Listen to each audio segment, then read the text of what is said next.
Hello and welcome to this lesson for Higher Biology. We are still in Unit 1, DNA in the Genome, and this is our second lesson for Key Area 3, which is all about gene expression. This lesson is going to be focusing on the processes of transcription and translation, essentially what happens during protein synthesis. So what you need to be able to do is understand how genes are expressed as proteins, and to show us you can do that, we're looking for you to be able to describe the process of transcription, explain what we mean by the primary and mature transcript, describe the process of translation, and explain the role of codons and anticodons in protein synthesis. So as a quick review of protein synthesis, and essentially remembering that this is what we mean when we're talking about gene expression. We're talking about a gene expressing itself into a protein. So you should remember that in the nucleus we have our double-stranded DNA molecule. We go through a process of transcription to produce a single-stranded mRNA molecule. 3 bases on that mRNA molecule are referred to as a codon, and each codon translates itself into a single amino acid. So the order of the bases of DNA give us the order of the bases on mRNA, and that order of bases on mRNA as codons are then translated into a specific amino acid. Our mRNA leaves the nucleus, heads to the ribosome, where that translation happens, giving us our polypeptide chain, which is our protein. So you should remember from National 5 that this is the process by which we create a specific protein and a specific protein shape. The order of bases in a gene are going to determine the protein that's made. The nucleotide triplets in a gene determine the sequence of amino acids, and the amino acids join together to form a protein molecule. That very specific order of amino acids gives us our very specific protein shape, which is vital when we consider the importance of shape to specific proteins such as enzymes, antibodies, or hormones.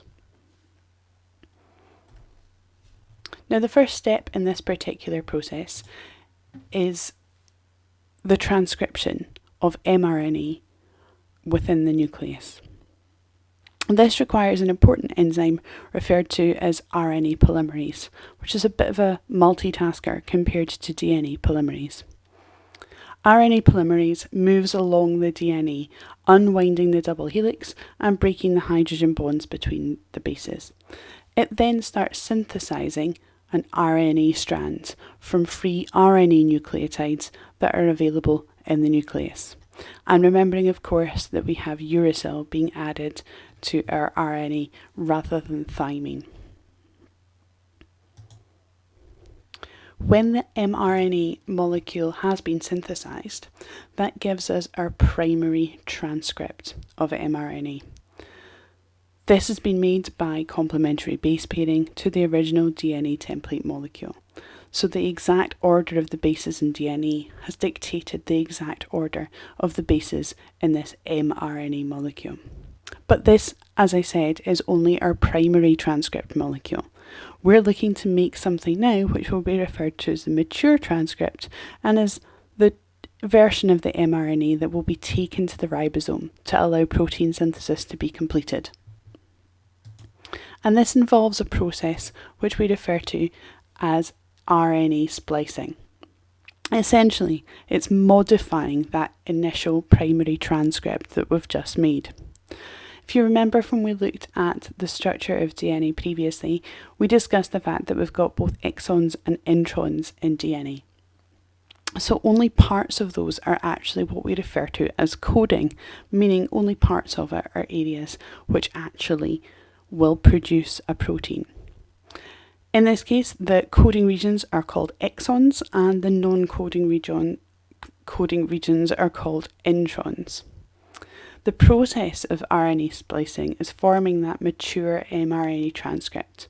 The introns of the primary transcript are removed because they're non-coding, and the exons are spliced together, and that's what forms our mature transcript. So we've taken our DNA, it has been transcribed to form mRNA, or primary transcript. The introns are then removed and the exons are spliced together, giving us our mature mRNA transcript. That transcript can then leave the nucleus and head off to the cytoplasm, where protein synthesis can continue. And that's what brings us to this section. So we've transcribed our mRNA, it has been spliced, and we're heading out of the nucleus onto the ribosome, where we're going to carry on with protein synthesis and translation. Now, translation is essentially the process of the protein following the code within the mature mRNA transcript. As I said at the beginning, the mRNA is made of sequences of 3 nucleotides, or a triplet of bases, which are called codons. So 3 bases together are referred to as a codon. Translation will begin at a specific sequence called a start codon, and it will end at a stop codon. In between each set of 3 bases, each codon will allow the polypeptide to be added to by a specific amino acid, depending on what those bases were. So if we had a 3-base code, which was GAU, for example, we would look at G for our first base, we would look at A for our second base, so we're in this column, and we'd be looking at U for our last one. So GAU would give us aspartic acid. So if that is our codon sequence, this is the amino acid that would be added to our polypeptide chain. And this is particularly important because this is where our tRNA molecules come into play. Each tRNA molecule, as we spoke about before, has a specific amino acid site and an anticodon, which is going to bind onto it. So in this case, if we look at this example, this anticodon on this tRNA molecule here is GGC. So which amino acid would this one in fact bind to? Well, GGC is their anticodon, so the codon therefore must be CCG. So if we have a quick look at CCG, it would be proline that this amino acid would be binding. So we would know that we would have the amino acid proline here because that's relating to that anticodon, which would bind to that codon on the mRNA molecule. So that brings us to our first stages in translation. Essentially, we've got the mRNA attaching to the ribosome. We have tRNA, or transfer RNA molecules, which are floating free in the cytoplasm. Initially in translation, we have complementary base pairs forming between the anticodon of this first tRNA molecule and the codon of the mRNA molecule, so they're binding together.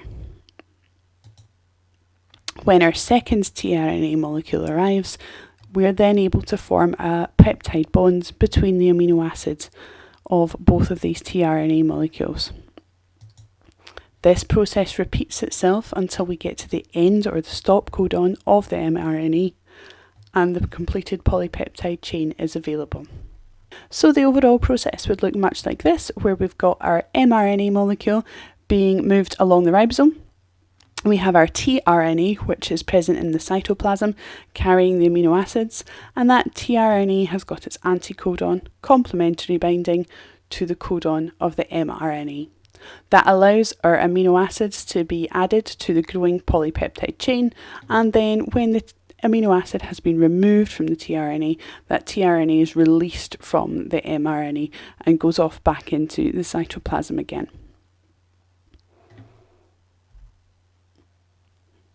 So from that, you should be able to describe the process of transcription, how we use RNA polymerase to break open the DNA template and synthesize our new mRNA strand.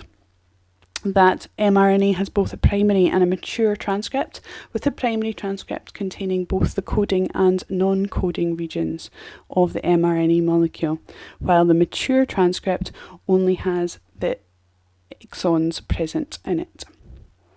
That the process of translation takes place at the ribosome and involves tRNA binding its anticodons to the codons on mRNA and the amino acids being bonded by peptide bonds. and that codons present on the mRNA are complementary to the original DNA, but also complementary to the anticodons on tRNA, which brings us our very specific amino acid molecule. As ever, please feel free to get in touch if you've got any questions or concerns about any of the content.